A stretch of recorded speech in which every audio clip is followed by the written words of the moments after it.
Pada hari ini, pada bulan ini, tema daripada firman Tuhan yang disampaikan adalah mengenai kualitas kerajaan.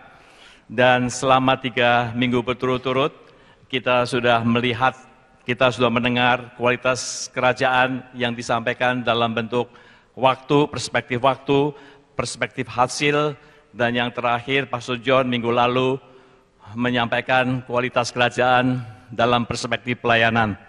Dan pada hari ini saya diberi tugas untuk menyampaikan kualitas kerajaan dalam perspektif kasih. Saudara, kalau kita melihat bahwa Tuhan mengajarkan kita berdoa, doa Bapa kami, dan salah satu kalimat daripada doa Bapa kami adalah, datanglah kerajaan-Mu, jadilah kehendak-Mu di bumi seperti di dalam surga. Jadi keinginan Tuhan yang diajarkan kepada kita adalah menghadirkan kerajaan surga. Datanglah kerajaan-Mu di bumi seperti di dalam surga. Artinya apa? Artinya adalah kerajaan Allah hadir di dalam kehidupan kita pribadi, hadir dalam kehidupan berjemaat, hadir dalam kehidupan keluarga, hadir dalam kehidupan komunitas, dan seterusnya. Dan kerajaan Allah artinya adalah bahwa Kristus sebagai Raja, kerajaan dengan pemerintahan Kristus ada di dalam bumi. Dan kalau kita perhatikan bahwa apa sih esensi daripada pemerintahan Kristus di bumi? Apa esensi daripada Allah di dalam kehidupan kita? Saya percaya adalah kasih. Jadi kualitas kerajaan yang kita mau sampaikan, yang kita akan mencoba untuk memahami pada hari ini adalah kualitas kerajaan dalam bentuk kasih. Saya percaya, tadi Pastor John juga sudah berdoa bahwa kasih itu yang terutama, kasih itu adalah yang paling daripada segala-galanya. Dan saya percaya, karena di dalam 1 Yohanes 4 ayat 8 dikatakan bahwa Allah itu esensinya adalah kasih. Dan kita juga mudah untuk memahami. Karena apa? Karena di dalam perintah Tuhan kepada kita, ada amanat agung, ada perintah. Dan perintah Tuhan kepada kita adalah kasihilah Tuhan Allahmu. Kasihilah Tuhan Allahmu dengan segenap hatimu, dengan segenap jiwamu, dengan segenap kekuatanmu, dan segenap akal budimu. Dan kasihilah sesamamu manusia sesuai seperti engkau mengasihi dirimu sendiri. Jadi kita percaya bahwa mengasihi Tuhan, segala sesuatu yang berunsurkan, berdasarkan, beresensi kasih adalah hal yang terutama bagi Tuhan. Dan bagi kita mungkin di dalam dunia ini, kita sering mendengar atau kita sering mengatakan kasih, dalam bahasa Inggrisnya I love, dalam bahasa Indonesia juga mengasihi atau cinta, dengan suatu perspektif-perspektif yang lain. Dan kita mau belajar pada hari ini sebenarnya kasih yang menurut Tuhan itu seperti apa, dan bagaimana kita menerapkan kasih yang datang dari Tuhan. Pada satu hari ada seorang nanya kepada seorang anak umur 8 tahun, ya, namanya Yan, ditanya, mengapa love itu terjadi di antara dua orang? Lalu jawabnya dibilang, no one is sure what happens between two people, but it has something to do with smell. That is why perfume and deodorant are so important. Itu anak umur 9 tahun ditanya. Kemudian Mike umur 9 tahun juga ditanya, what people do on a first date? Apa yang dilakukan oleh dua orang pada dating yang pertama? Lalu dia bilang, they tell lies to each other to get interested enough to get themselves a second date. Itu anak umur 9 tahun. Kemudian ada anak umur 7 tahun, Kenny, ditanya, is it better to be single or married? Saya kasihan sama anak ini ditanya gitu. Dijawab begini, this gives me a headache to think about that kind of stuff. I'm just a kid, you know. I don't need that kind of trouble. Alonso, umur 9 tahun juga ditanya, what are some of the ways to make someone fall in love with you? Lalu dia jawab, don't do things like have smelly and green sneakers on. You might get attention, but attention is not the same thing as love. Jadi apakah kasih itu? Jadi kalau anak bisa mendefinisikan kasih semacam itu, kita perlu tahu apakah kasih itu. Next one, 1 Korintus 13 ayat 1 sampai 3 saya mau baca di sini, 1 Korintus 13 ayat 1 sampai 3. Dikatakan, sekalipun aku dapat berkata-kata dengan semua bahasa manusia, luar biasa, dan bahasa malaikat, tetapi jika aku tidak mempunyai kasih, aku sama dengan gong yang berkumandang dan canang yang gemerincing. Sekalipun aku mempunyai karunia untuk bernubuat dan aku mengetahui segala yang sempurna untuk memindahkan gunung. Aku memiliki iman yang sempurna untuk memindahkan gunung. Tetapi jika aku tidak mempunyai kasih, aku sama sekali tidak berguna. Dan sekalipun aku membagi-bagikan segala sesuatu yang ada padaku, bahkan menyerahkan tubuhku untuk dibakar, tetapi jika aku tidak mempunyai kasih, sedikit pun tidak ada faedahnya bagiku. Memang di sini tidak didefinisikan mengenai apakah kasih itu. Belum. Tetapi kita tahu pasti bahwa kalau sampai kita bisa berbahasa, segala macam bahasa, kalau kita sampai bisa mengetahui bahasa malaikat, sekalipun sampai kita bisa bernubuat, mengetahui segala pengetahuan yang ada, dan dapat punya iman untuk memindahkan gunung, dan sekalipun aku bisa membagikan segala sesuatu, dan sekalipun aku perlu dibakar, tapi tanpa kasih, itu tidak ada gunanya bagi Tuhan. Tidak ada gunanya sama sekali.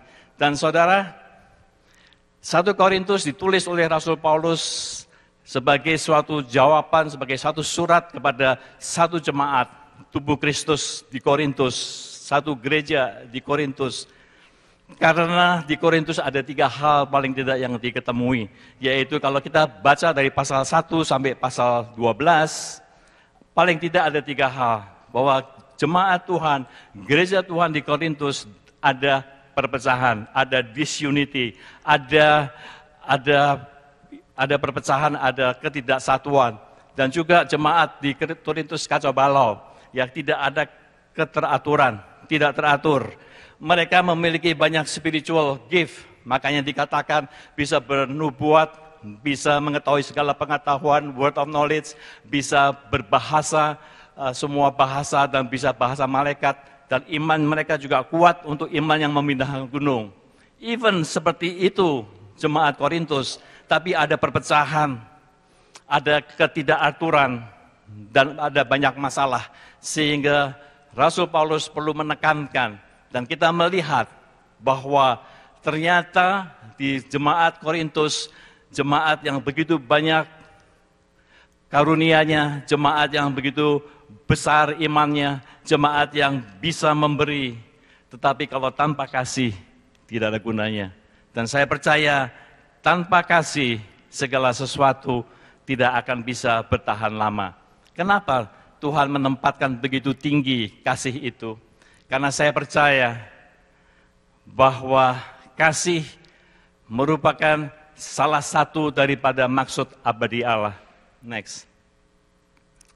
Saudara, saya pernah diskusi sama Pastor John di Bible Study dan sebagainya.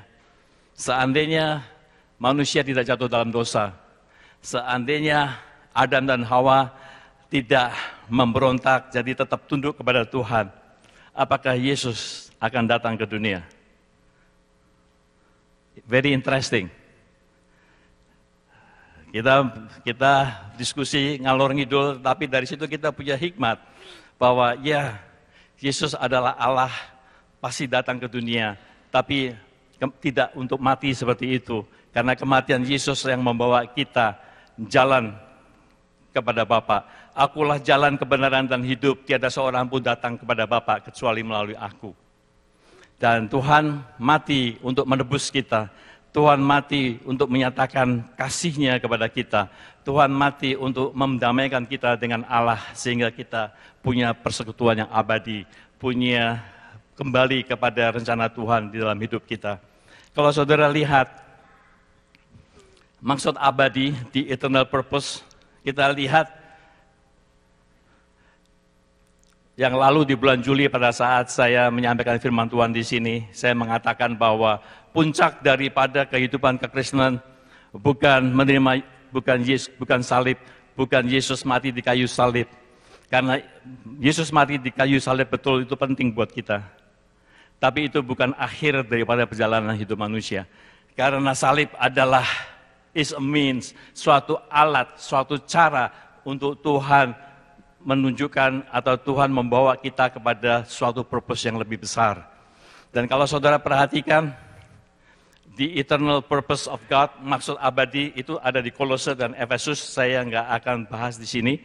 Tapi kalau kita perhatikan yang namanya abadi, yang namanya kekal, itu dari tidak ada batasnya sampai tidak ada batasnya. Dan di dalam kekekalan yang semacam itu, bayangin ada Allah.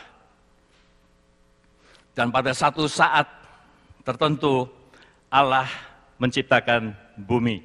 Kejadian 1 ayat 1-3 saya baca. Saya kira nggak ada, tapi saya baca aja. Pada mulanya Allah menciptakan langit dan bumi. Bumi belum berbentuk dan kosong gelap gulita menutupi samudera raya. Dan roh Allah melayang-layang di atas permukaan. Berfirmanlah Allah, jadilah terang, lalu terang itu jadi. Allah melihat bahwa terang itu baik, lalu dipisahkannya lah terang itu dari gelap. Saudara, kalau saudara baca, creation adalah pada satu titik, bukan kekekalan, tetapi ada satu titik di dalam kekekalan, yang dikatakan bahwa pada mulanya Allah menciptakan langit dan bumi. Bumi belum berbentuk dan kosong, gelap gulita menutupi samudera raya, dan roh Allah melayang-layang di atas permukaan air. Berfirmanlah Allah. Dari ayat-ayat tersebut kita melihat Allah Elohim adalah Allah yang majemuk. Saya bayangin kalau nggak ada bumi, nggak ada Toronto, nggak ada negara Kanada, nggak ada Indonesia, semuanya nggak ada, buminya juga belum ada. Saya bayangin bahwa yang ada cuma Tuhan. Saya pikir Tuhan itu kesepian. Tapi sebenarnya kalau saudara perhatikan di Kejadian 1 ayat 1 dan 2 dikatakan ada Allah, ada roh yang Allah yang melayang-layang dan ada firman. Berfirmanlah Allah, jadilah terang, lalu terang itu jadi. Jadi di sini kekristenan, pengertian kita yang namanya Allah adalah Allah Tritunggal. Yang namanya Allah adalah Elohim. Yang namanya Allah itu majemuk. Yang namanya Allah itu tinggal di dalam satu komunitas. Yang namanya Allah itu saling menghargai, saling menghormati, saling mementingkan yang lain, dan saling mengasihi. Itu esensi daripada Allah. Itu esensi daripada keberadaan Allah. Allah tidak kesepian, sekalipun tidak ada bumi. Tapi Allah serba terfulfill segala sesuatunya dengan kehidupannya sendiri.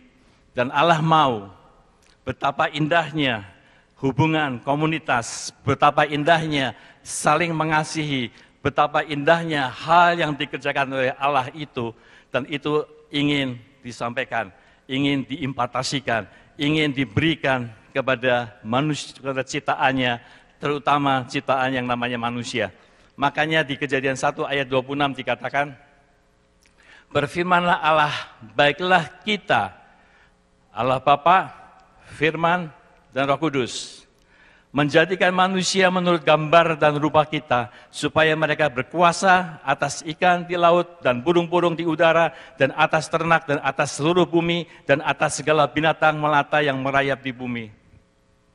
Saudara, keberadaan Allah yang Tritunggal itu, keberadaan Allah yang ada dalam komunitas, keberadaan Allah yang saling mengasihi, karena esensi Allah adalah kasih, itu ingin disampaikan kepada manusia.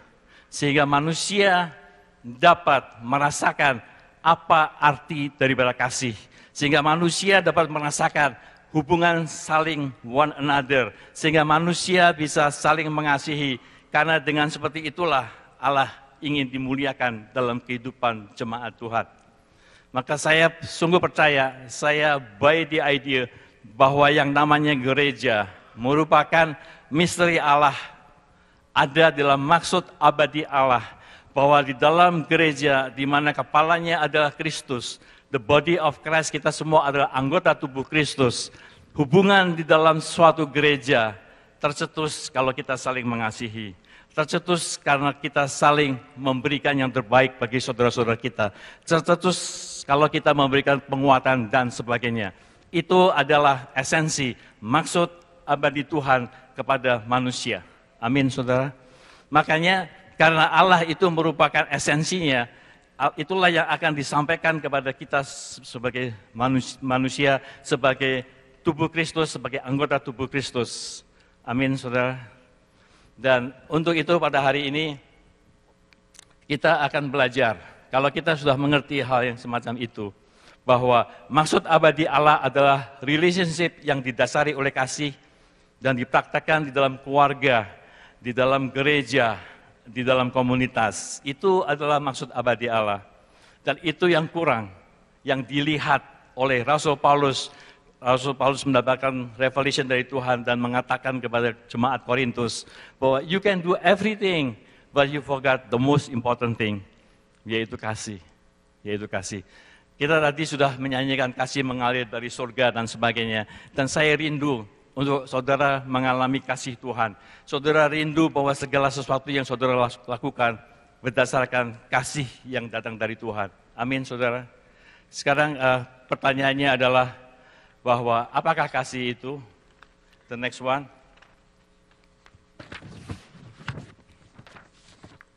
Saya percaya bahwa Tuhan memberikan kita free will untuk memilih. Saya percaya bahwa mengasihi adalah pilihan. Mengasihi adalah pilihan, bahwa kita memilih untuk mengasihi. Bahwa setelah kita memilih untuk mengasihi, kita punya komitmen untuk senantiasa mengasihi. That's it. Mengasihi adalah pilihan. Kalau saudara renungkan baik-baik bahwa saudara hanya bisa, saudara mau mengasihi atau tidak mengasihi. Dan kualitas daripada mengasihi adalah bagaimana saudara hubungan saudara dengan Tuhan. Jadi mengasihi adalah pilihan. Dan kalau saudara perhatikan, kalau mengasihi adalah pilihan, it is your decision untuk mengasihi. Mengasihi istri, mengasihi suami, sekalipun istri, whatever you want to name it, sekalipun suami, apapun juga, sekalipun anak, mengasihi keluarga, mengasihi kelompok sel saudara, mengasihi jemaat sebagai tubuh Kristus, mengasihi sesama manusia. Itu adalah tujuan daripada Tuhan menciptakan saudara dan saya. Jadi kalau saya tanya kembali, mengapa saudara ada di sini? Why you are here? Saya berharap setelah hari ini dan seterusnya ada suatu pertumbuhan di dalam kehidupan kita bahwa saya datang kemari bukan untuk diberkati, tapi saya datang kemari untuk mengasihi saudara seiman saya. Saya datang kemari untuk menguatkan dia. Saya datang kemari untuk meneguhkan iman mereka. Saya datang kemari untuk memberikan sesuatu bagi saudara-saudara kita yang terkasih. Amin, saudara. Itu yang dikehendaki oleh Tuhan. Mengapa kita ada di sini? Karena kita ingin memberkati. Sehingga dengan demikian, minggu lalu kita sudah belajar motivasi pelayanan bukan pengorbanan. Motivasi pelayanan bukan persembahan, tapi motivasi pelayanan adalah belas kasihan. Karena saya percaya belas kasihan itu adalah hasil manifestasi daripada kasih yang kita terima dari Tuhan. Amin. Motivasi pelayanan terbesar dan yang paling dapat bertahan haruslah kasih. Kita melayani karena kita mengasihi Tuhan dan sesama. Tanpa kasih kita tidak mempunyai dorongan yang bertahan lama. Kalau saudara diberikan karunia untuk menyanyi bagus, suara saudara bagus, saudara masuk choir. Saudara mau exercise karunia yang saudara terima dari Tuhan. Biasanya dalam pelayanan-pelayanan ada dorongan untuk bisa dikenal, ada dorongan untuk bangga, ada dorongan untuk sesuatu kepentingan diri sendiri. Tapi biarlah kita senantiasa memperbaiki diri kita, semakin hari Tuhan akan membukakan kepada kita bahwa saya menyanyi karena saya mengasihi Tuhan. Amin. Saya mengasihi Tuhan, itu adalah motivasi saya yang paling dalam, sehingga dengan karunia yang Tuhan berikan, saya dapat memberkati orang-orang dengan paduan suara yang baik. Apapun yang saudara lakukan, biarlah itu saudara lakukan dengan motivasi karena saya mengasihi Tuhan. Dan saya percaya bahwa saudara sudah banyak mengerti mengenai firman Tuhan. Gereja ini sudah 32 tahun umurnya, jadi bagi saudara yang ada di tahun 1982, secara umur saudara sudah 32 tahun mengikuti Tuhan, berada di dalam tubuh Kristus yang namanya ICCC. Saya percaya bahwa bukan karena kurang pengetahuan kita ada di sini, tapi masalahnya dan banyak juga gereja-gereja yang lain, apakah kita sudah melakukan atau tidak. Firman Tuhan kita banyak dengar, tapi masalahnya bagaimana aplikasinya, bagaimana mempraktekkan, bagaimana kita bisa memperbaiki kualitas kasih kita yang kita terima dari Tuhan. Dan ada beberapa hal, ada 3 poin yang saya mau sampaikan untuk bagaimana kita memperbaiki kualitas kasih kita kepada sesama kita. Yang pertama adalah kita mulai dengan mengasihi Tuhan. That is number 1. Bagaimana kita memperbaiki kualitas kasih, yaitu kita mulai dengan mengasihi Tuhan. Karena tanpa mengasihi Tuhan terlebih dahulu, kita tidak akan pernah mengerti bagaimana Tuhan mengasihi kita. Tanpa mengerti bagaimana Tuhan mengasihi kita, bagaimana kita dapat menyalurkan kasih itu kepada orang-orang di sekitar kita. Amin. Sekali lagi, tanpa mengasihi Tuhan terlebih dahulu, kita tidak akan pernah mengerti bagaimana Tuhan mengasihi kita. Tanpa kita mengerti bagaimana Tuhan mengasihi kita, bagaimana kita bisa menyalurkan kasih Tuhan itu kepada orang-orang lain. Seberapa dalam kita mengasihi seseorang akan yang lain, itu merefleksikan berapa dalam saudara mengasihi Tuhan. Ayatnya di mana? 1 Yohanes 4 ayat 7 dan 8. Next. Saudara-saudaraku yang kekasih, marilah kita saling mengasihi, sebab kasih itu berasal dari Allah. Dan setiap orang yang mengasihi, lahir dari Allah dan mengenal Allah. Barang siapa tidak mengasihi, ia tidak mengenal Allah. Barang siapa mengasihi, ia mengenal Allah, sebab Allah adalah kasih. 1 Yohanes 4 ayat 7-8. Esensi daripada Allah, karena Allah adalah kasih. Itu, nomor 1, mulai dengan mengasihi Tuhan.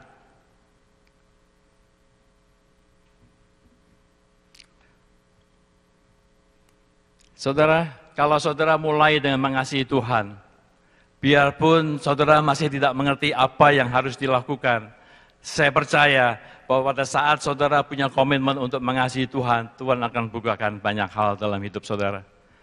Pelayanan saya dan Penny pergi ke Manado, pergi ke Taiwan, dimulai dengan mencoba untuk berkata kepada Tuhan, Tuhan saya mau mengasihi Engkau lebih lagi. Dan Tuhan setia, Tuhan bawa ke tempat-tempat di mana Tuhan dapat melihat bahwa pelayanan kami dapat memberkati tubuh Kristus di sana, dapat memberkati jemaat di sana, dapat memberkati keluarga-keluarga yang hancur di sana. Saya percaya setelah saya melihat kembali apa yang terjadi dalam kehidupan kita, bagaimana Tuhan memulihkan keluarga kita, bagaimana anggur baru ada di dalam keluarga kita, bagaimana kita dapat melihat pertolongan Tuhan di dalam suatu keluarga yang kelihatannya tidak ada jalan keluar.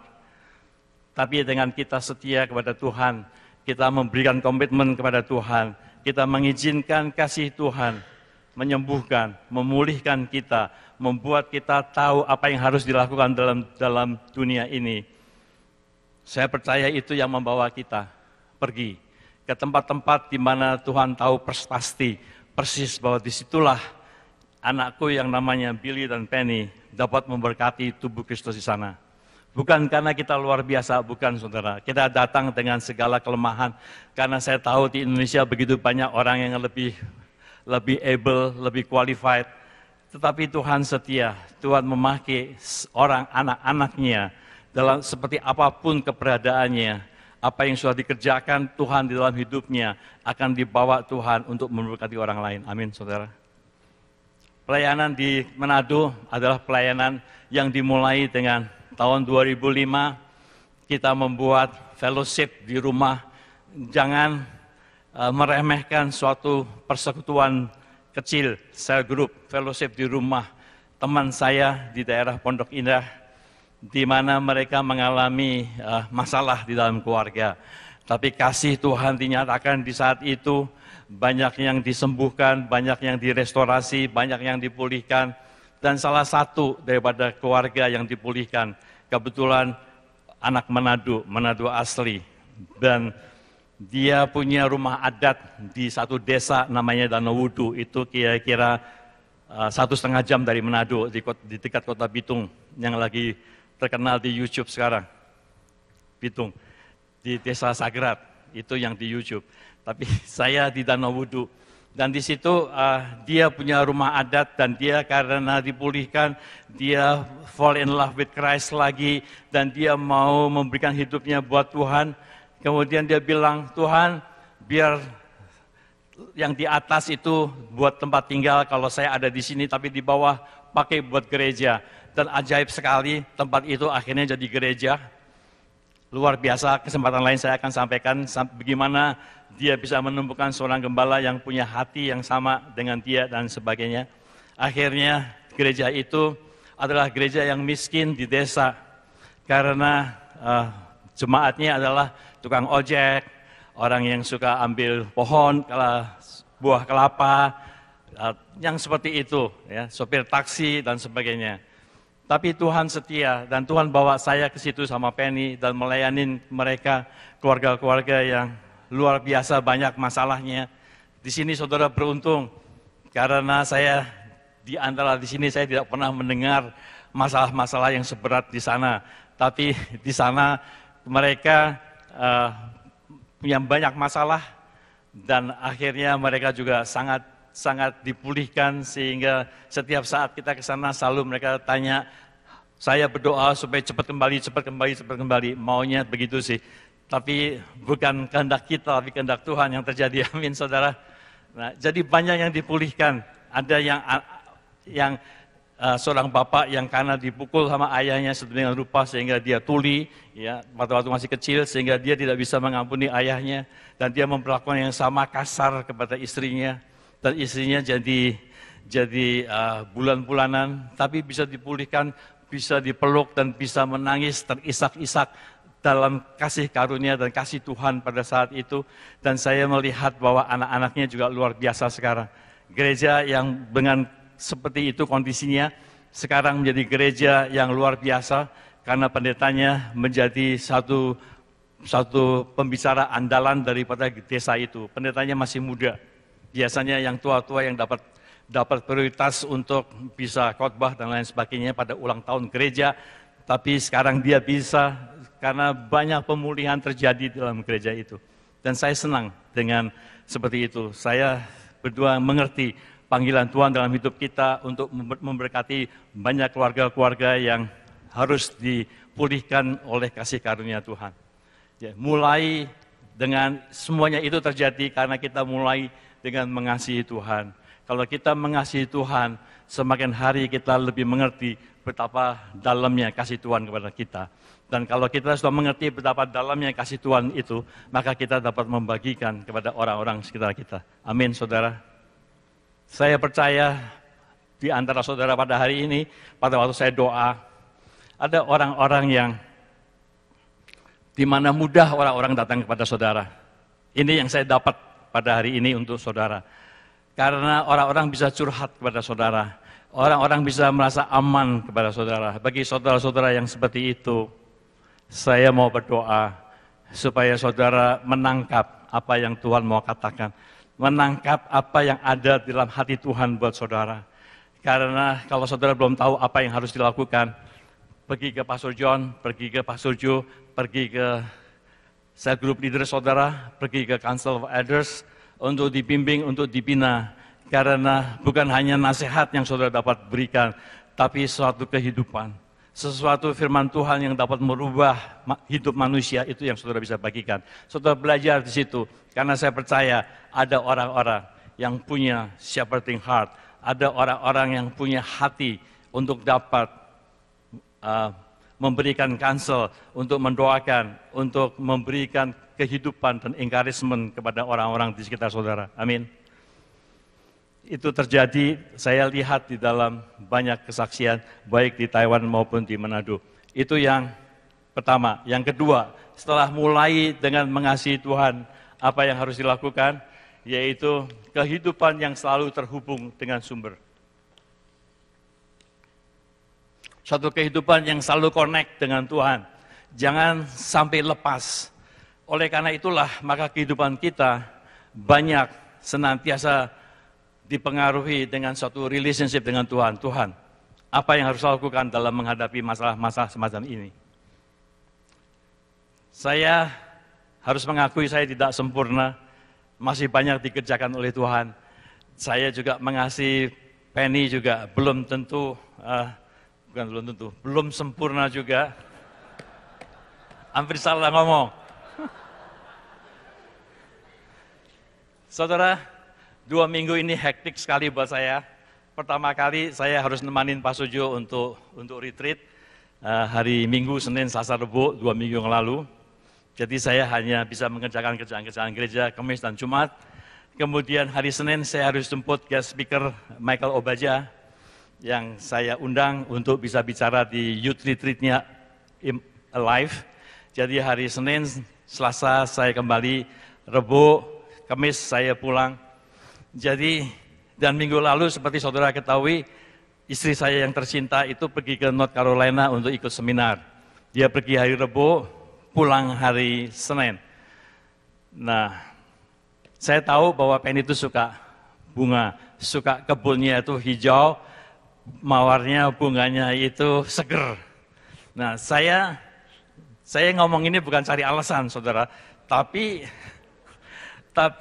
ini kejadiannya begitu. Jadi saya, waktu saya nganterin Penny, jadi saya hari Senin pergi ke Wesley Acre, saya nginep, hari Selasa jam 10 malam saya dari Wesley Acre balik kemari, just for the sake showing her, I love her.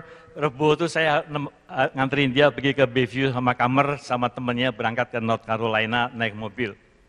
Bayangin tuh, itu kan pengorbanan tuh.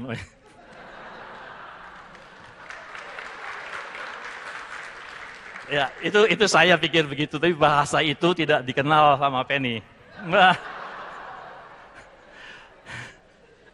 Terus, jadi Rebu saya kembali lagi ke Wesley Acre untuk nemenin Michael Obaja sampai hari Kamis pulang. Saya nggak cerita mengenai apa yang terjadi luar biasa. Tapi dengan begitu banyak kerjaan, sekalipun terakhir pada waktu saya bye-bye sama Penny bilang jangan lupa siramin kebun. I forgot totally, saya lupa, betul-betul lupa. Sampai hari Senin saya harus jemput dia, baru saya beres-beres kan. Saya beres-beres di belakang, saya kaget karena bunga kesayangannya dia yang dia beli spesial, itu daunnya sudah nggak hijau lagi, sudah keriting begitu dan kuning. Aduh, gimana nih? Lalu yang 2 itu kelihatannya sudah mati lah, jadi 3. Saya siramin, saudara. Saya belum nyiramin. Saya harus ngaku sama dia, saya belum nyiramin. Selama dari hari Senin, dari jam 1 sampai jam 5 saya siramin terus. Gitu. Selesai saya siramin, masih nggak hijau, saudara. Di situ Tuhan bicara, Tuhan bilang, do you think that you love her? Yes, Tuhan, saya mengasihi dia. Tinggal di dalam aku dan aku di dalam dia, ia berbuah banyak. Sebab di luar aku, kamu tidak dapat berbuat apa-apa. Kalau kita tinggal di dalam dia, maka buah yang kita hasilkan adalah buah yang dari Tuhan. Dan kasih yang engkau berikan kepada orang lain adalah kasih yang datang dari Tuhan. Amin, saudara. Dan kalau kita lihat apa sih buah yang Yohanes katakan itu diterangkan di dalam Galatia 5 ayat 22-23. Galatia 5 ayat 22-23. Tetapi buah roh ialah kasih, sukacita, damai sejahtera, kesabaran, kemurahan, kebaikan, kesetiaan, kelemah lembutan, penguasaan diri. Tidak ada hukum yang menentang hal-hal itu. Saudara, kalau buah anggur, serentetan buah anggur dari pohon anggur tidak akan menghasilkan buah lain, hanya anggur. Tapi besar kecilnya anggur lain, tetapi tipenya pasti anggur, bukan apel. Dan ini juga di Galatia 5 ayat 22-23 dikatakan, tetapi buah roh, bukan dibilang buah-buah roh. Pak Sony selalu menjelaskan dan suka dengan firman ini. Buah roh, dan buah roh itu singular, satu. Dan buah roh adalah kasih. Adalah kasih yang dimanifestasikan di dalam 9 hal ini, yaitu kasih, sukacita, damai sejahtera, kesabaran, kemurahan, kebaikan, kesetiaan, kelemah lembutan, dan penguasaan diri. Amin, saudara.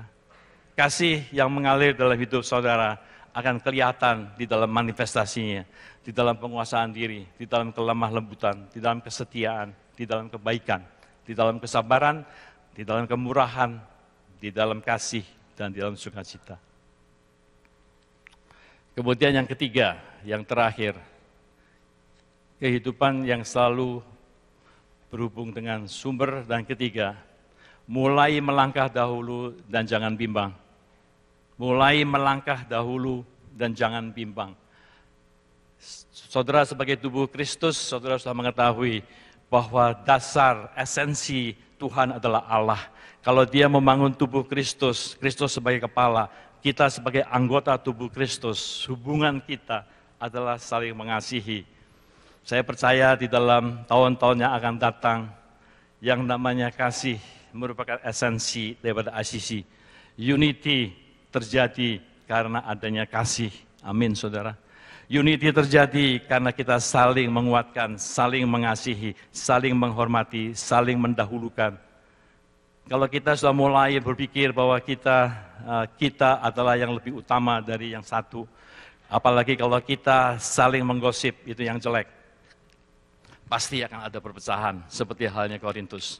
Tapi kalau kita mau menjaga tubuh Kristus ini, sehingga tubuh Kristus ini berkenan, surga senang melihat yang namanya tubuh Kristus ICCC, biarlah di antara kita ada kasih yang seperti itu. Amin, saudara. Untuk saling mengasihi. Dan untuk kita melakukan, mulai dengan mengasihi Tuhan, kemudian kita terhubung, connect dengan Tuhan. Dan yang ketiga, kita mulai melangkah dahulu dan jangan bimbang. Jangan orang lain yang lebih dahulu harus mengasihi kita. Tapi kita bisa melakukan. Karena apa? Christ in you is the hope of glory. Kristus yang ada di dalam saudara, itu adalah kemuliaan, akan pengharapan kemuliaan. Amin, saudara. Saya percaya saudara sudah dimenangkan oleh Tuhan, saudara sudah menerima Yesus sebagai Tuhan dan Juru Selamat dalam hidup saudara. Saudara terkait, saudara menjadi anggota tubuh Kristus ICCC. Saya percaya bahwa melalui saudara, Tuhan mau beracara dan mau berperkara. Amin, saudara. Sehingga tubuh Kristus ini semakin hari bisa menyatakan kasih-Nya kepada dunia. Kalau Tuhan juga mengatakan bahwa orang mengenal bahwa engkau adalah muridku bukan karena kepandaianmu, bukan karena apapun yang saudara lakukan, tapi karena kasih saudara kepada sesama. Dan biarlah kasih sebagai kualitas kerajaan kita tangkap sebagai tubuh Kristus ICC, sehingga kita bisa mengasihi satu dan yang lain. Amin. Dikatakan juga kita melangkah terlebih dahulu dan jangan bimbang, jangan bimbang, jangan bimbang. Kita ingin menolong orang lain, tetapi biasanya ini kita mau menolong tapi kita memikirkan kesulitan diri kita sendiri. Karena saya percaya bahwa setiap orang punya kesulitan hidup. Hidup itu sulit, kita punya tantangannya sendiri. Tapi biarlah kesulitan hidup yang kita alami hari demi hari tidak membawa kita sehingga kita tidak dapat menolong orang lain, tidak dapat mengasihani orang lain, tidak bisa mengasihi orang lain, tidak bisa memberkati orang lain. Biarlah kita fokus kepada orang lain, bagaimana Tuhan bisa memakai saya menerima kasih yang datang dari Tuhan, kita alirkan kepada orang lain. Karena kalau kita sulit hidup, banyak tantangan, dan kita fokus kepada sesuatu kesulitan dalam hidup kita, biasanya kalau kita fokus kepada kesulitan itu makin lama makin besar. Saudara lihatin terus tiap hari makin gede kesulitan itu. Dan kalau sudah makin besar, saudara terjebak di dalam egoisme, di dalam aku dulu, di dalam aku harus ditolong dulu. Jadi egoisme timbul karena saudara punya kesulitan hidup, punya tantangan apapun itu, baik itu secara physical, financial, spiritual, jiwa, apapun kesulitan itu. Kalau saudara terlalu fokus di situ, saudara akan terjebak di dalam egoisme. Saudara hanya memikirkan diri saudara. Bagaimana saya bisa overcome? Bagaimana saya tidak usah menderita di dalam hal ini? Tapi semakin saudara pikirin hal tersebut dengan egoisme saudara, saudara makin menderita. Karena masalahnya makin lama makin besar. Dan karena sudah begitu, saudara akan punya alasan untuk tidak menolong orang lain. Saudara punya alasan untuk tidak melakukan sesuatu buat orang lain. Saudara punya alasan untuk tidak mengasihi orang lain. Bagaimana saudara bisa overcome itu? Itu yang saya katakan. Mulai melangkah dahulu dan jangan bimbang. Karena saya percaya bahwa kalau saudara melangkah dan tidak bimbang, tidak mendua hati, Tuhan menghargai dan Tuhan pasti akan menolong saudara. Sehingga saudara akhirnya kesulitan saudara bisa teratasi dengan karena saudara menolong orang lain. Amin. Saya rindu melihat ICC menjadi suatu keluarga. Ya, ini bocoran sedikit, itu Pak Sujo dapat.